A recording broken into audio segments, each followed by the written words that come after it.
There's just something fascinating looking at successful brands and tracing them back to their humble beginnings. But this one's different. Imagine taking $14,000 of your entire life savings and betting it all on starting a fashion brand when you have zero fashion experience. No design school, no industry connections, no wealthy investors backing you, nothing. Just a crystal clear vision and an unwavering belief that there was something missing in fashion, something that you could create, and you were willing to risk everything to prove it. That's exactly what Jerry Lorenzo did in 2013 when he founded Fear of God. Today, that man's clothing brand is now worth hundreds of millions of dollars. His designs are worn by everyone, and it all started with just $14,000 inside of savings from throwing parties. But to understand how Jerry Lorenzo built something this massive, we need to go back. It's the early 1980s, and a young Jerry is sitting in a small studio apartment in Montreal. He's there with his parents and 3 siblings. All 5 of them squeezed into this tiny space. His dad, Jerry Manuel Sr., is working as a coach for the Montreal Expos. Now, you might think being the son of a baseball coach might mean living large, but that wasn't the case at all. Every summer, Jerry's mom would pack up the kids in their car and drive 23 hours straight from West Palm Beach to Montreal. Why? Because they couldn't afford plane tickets. They were living paycheck to paycheck, watching other baseball families live the high life while they were just trying to make ends meet. But here's the thing about Jerry's childhood. It wasn't just about what they didn't have.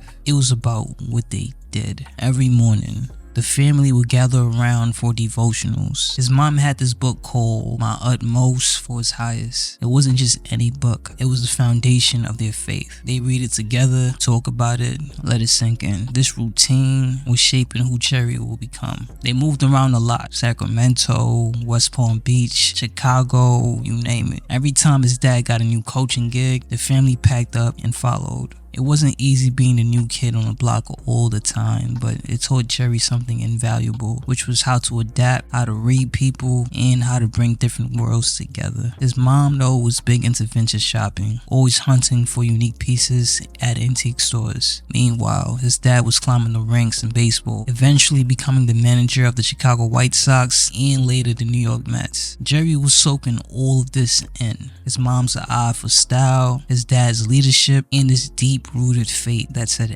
everything you do should have a meaning. After high school, Jerry headed to Florida A&M University. Now this is important because he didn't go to fashion school. He wasn't sketching designs in notebooks or dreaming about runways. He was just a regular college kid trying to figure out his path. After Florida A&M, he went for his master's at Loyola Marymount in LA, working part-time at Diesel just to make ends meet. You might be wondering, how does a guy go from working retail at Diesel to running one of the hottest fashion brands inside the world? Well, that's where the LA Knights come in. In 2008, Jerry was building a reputation for throwing the most exclusive parties inside the city. JL Nights, they called them. These weren't your typical club events. Lorenzo had an uncanny ability to bring together the perfect mix of people, artists, designers, athletes, and tastemakers. On any given night, you might see Kid Cudi rubbing shoulders with fashion designers like Virgil or Pusha T networking with brand owners. Parties were making good money, but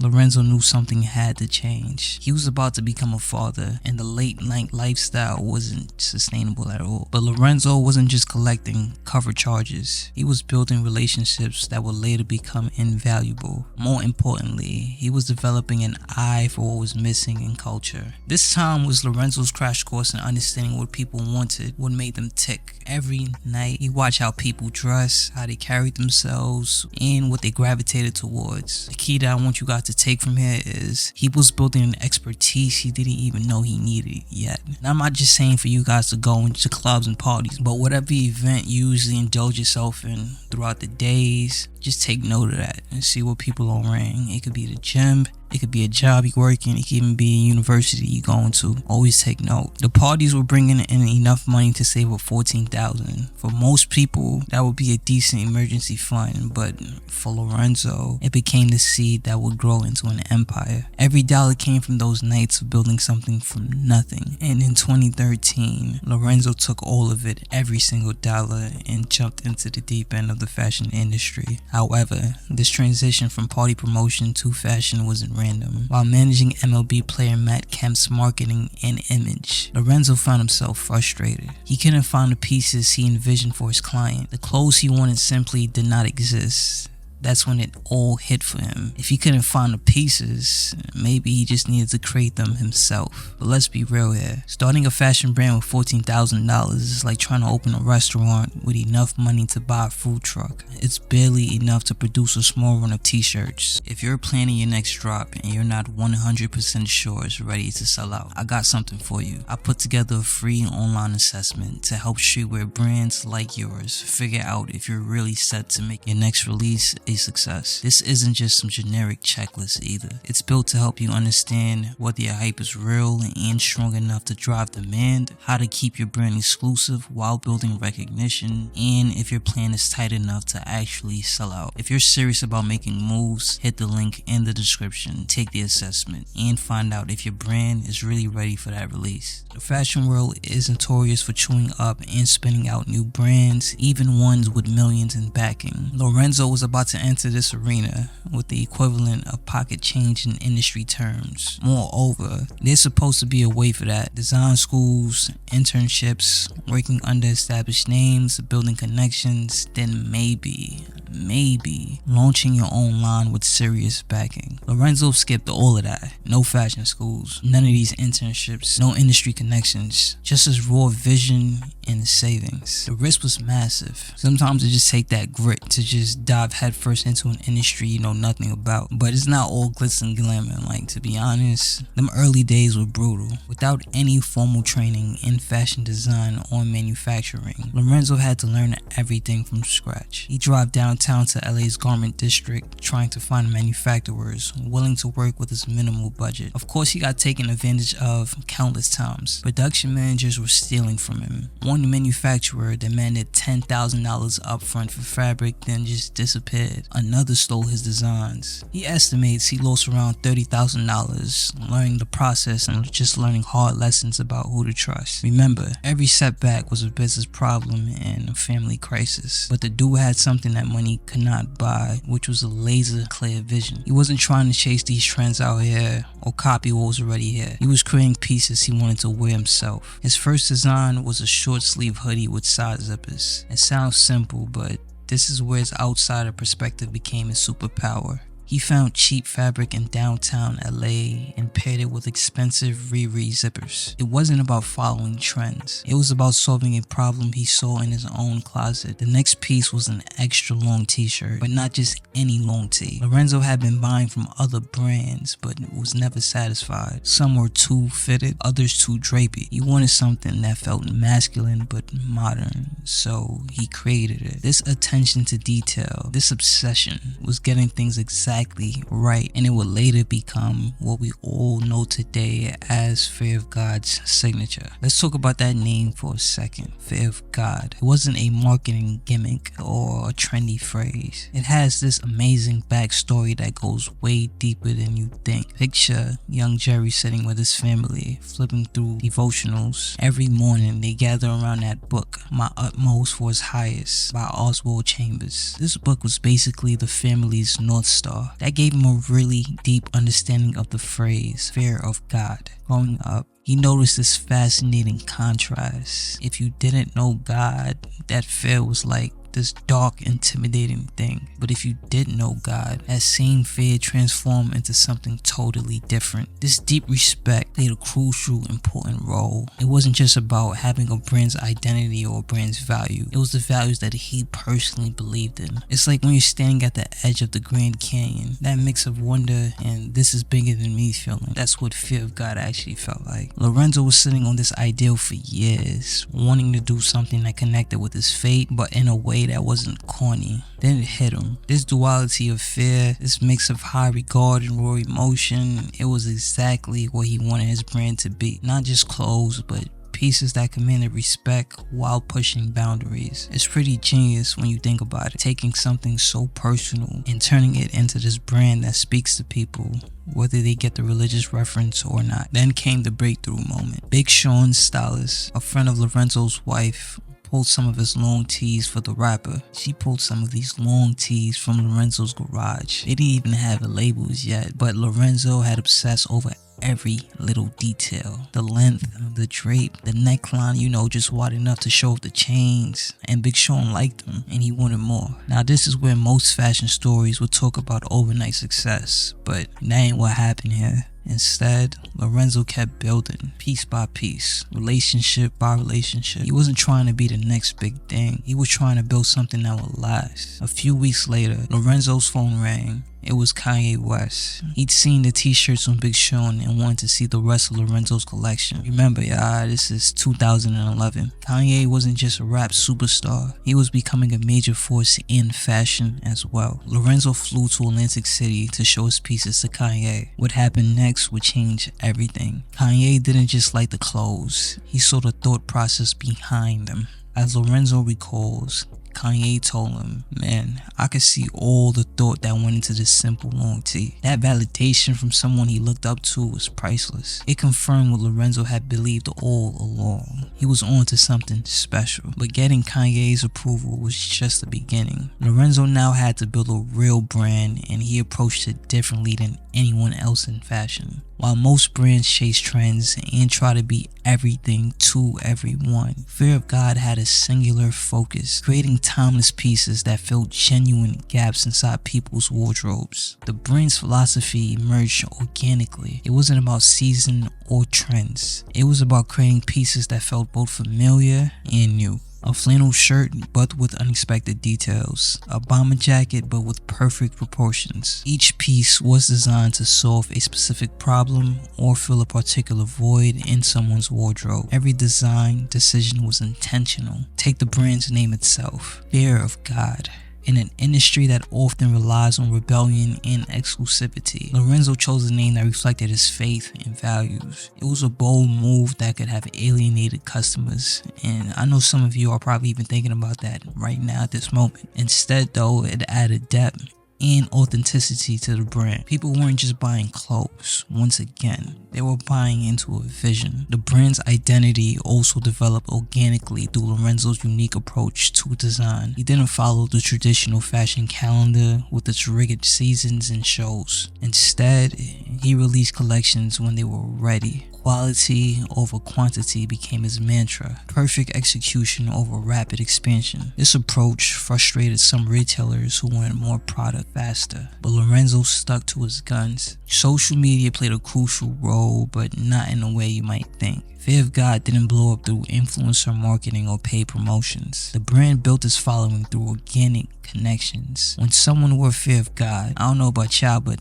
I noticed. I started to ask questions, and I'm pretty sure other people as well wanted to know more about the brand when they first saw it. That's because Fear of God's aesthetic bridged multiple worlds. Luxury on one end, and of course you had streetwear. You could also say sports on one end and high fashion. Vintage and modern. I mean, I could do this for days. Lorenzo drew inspirations like Kurt Cobain's grunge era, and Allen Iverson's basketball culture, and his own experiences in sports and music. This cross-pollination of influences created something entirely new, and the strategy worked. Fear of God's Instagram became a masterclass in brand building. No gimmicks, no hard sell, just beautiful product photography and authentic storytelling. The engagement was organic because people genuinely wanted to be a part of the conversation. Customer engagement happened naturally because the brand spoke to people's actual needs and desires. When you create products that solve real problems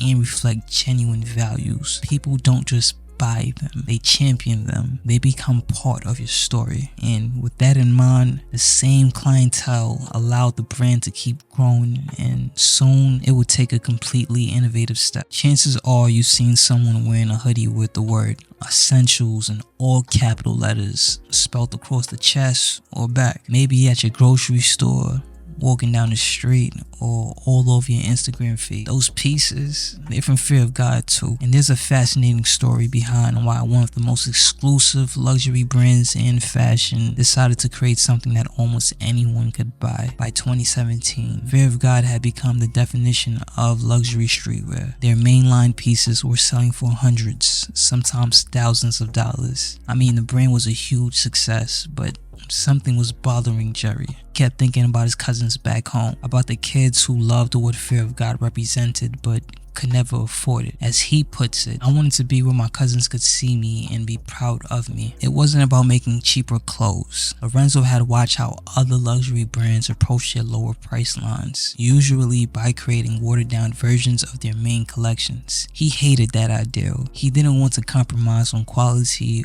or design just because the price point was lower. The solution: create something entirely new. Not a cheaper version of Fear of God, but a line that would stand on its own. It started as F.O.G, a collaboration with PacSun, but Lorenzo wasn't satisfied with just licensing his name. He wanted to create something with the same attention to detail, the same thoughtful design as his main line, just as a price point that more people could access. And this is where Essentials was born. What made it different from other brands was Lorenzo approached it with the same perfectionism he brought to his main collection. Take their sweatpants for instance. He didn't just slap a logo on some basic sweats. He obsessed over the cut, making them flare slightly at the hips, creating a silhouette that was distinctly Essentials. Even something as simple as the placement of that bold Essentials text was carefully considered. Hoodies around $90, t-shirts for $40 to $50. Not cheap,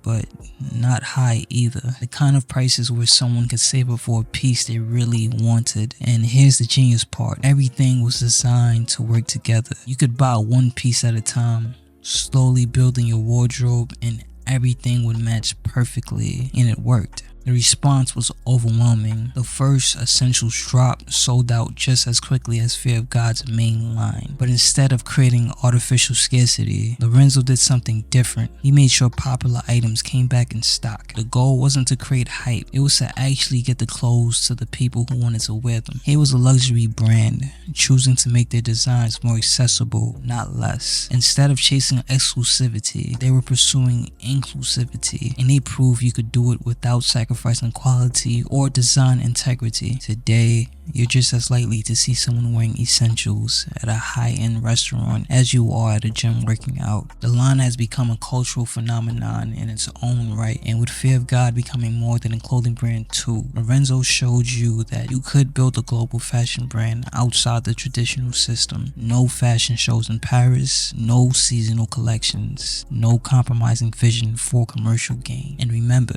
when Jerry Lorenzo started designing clothes, he didn't even know what a tech pack was. That's the basic blueprint for making a garment, something every fashion student learns in their first year. But Lorenzo wasn't a fashion student. He was a guy with a vision who had to figure everything out the hard way. However, the fashion industry isn't exactly welcoming to outsiders. Lorenzo would walk into fabric suppliers in downtown LA and they look at him like he was speaking a different language. He didn't know the terminology, didn't understand the production process, couldn't even sketch his design the way traditional designers do. But instead of pretending, he was just straight up and said, "Look, I don't know what I'm doing, but I know what I want to make." This honesty somehow became the best thing he had in his arsenal. While other designers were stuck in industry conventions, bro was free to break all the rules because he didn't know what they were to begin with. He'd bring in vintage pieces he loved and say, "I want to make something like this, but different." He learned by doing, by making mistakes, by asking questions that probably made the industry veterans roll their eyes. Those first samples he made, they were disasters. The proportions were off, the fabrics didn't work, the construction was weak, but each failure taught him something. He started understanding why certain fabrics drape better than others, why some seams hold up while others fall apart, how small adjustments and measurements can completely change how a piece fits. And sure, when you have no idea about the situation you're getting yourself into,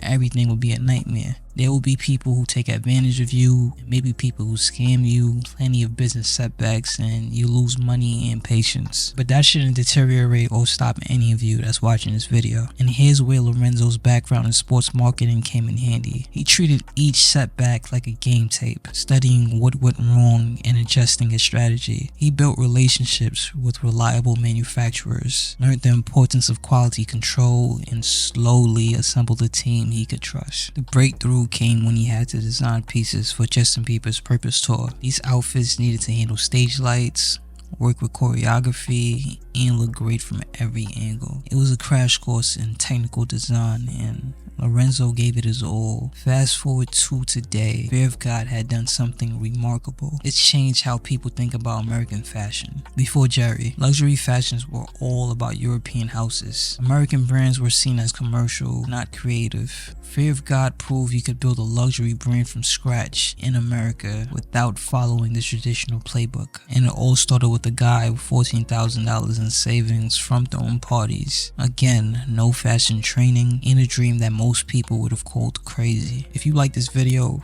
I think you should watch this one next. Alright y'all, this is Lee from Norff Studio. Next time, I'm out of here.